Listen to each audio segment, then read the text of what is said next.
ரவீனா பொறந்த 13th டேலேருந்து I started my dubbing. So every way he use to come with her. பால் கொடுக்கறதுக்கு time ஆகும்போது யூஸ் டு பிரிங் ஹர். ரொம்ப கஷ்டப்பட்டிருக்காரு.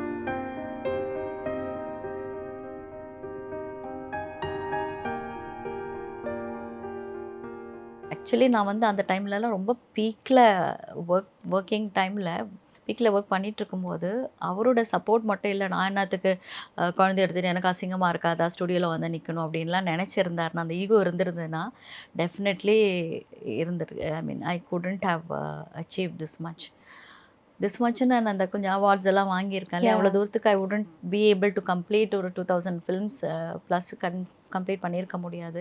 நிம்மதியாக இருந்திருக்க முடியாது. ஏன்னா எனக்குள்ள அந்த பேஷன் இருக்குது, அந்த டேலண்ட் கடவுள் கொடுத்துருக்காரு. ஸோ அது வந்து ஸ்டாப் ஆகும்போது தட் வில் பி அ பயங்கர ஒரு டிப்ரெஷன் ஆகிடும். ஸோ அதனால தான் எனக்கும் அது சக்ஸஸ்ஃபுல்லாக என்னோட கெரியர் இது பண்ணிவிட்டு பாவம் அதனால தான் அவரோட கெரியரை கொஞ்சம் அவரால் கவனிக்க முடியாமல் போச்சு. பிகாஸ் நான் கொஞ்சம் ரன்னிங் பீக்கில் ஓடிட்டுருக்கும்போது குழந்தைய பார்த்துக்கிறதுக்கு யாராவது வேணும் இல்லையா? ஸோ அதனால் he took most of the time, he spend all his time for her.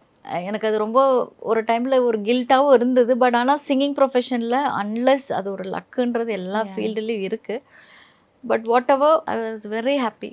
அதான் அவரோட சப்போர்ட்டு தான் ரவீனாக்கும் இந்த அளவுக்கு இது வந்தது.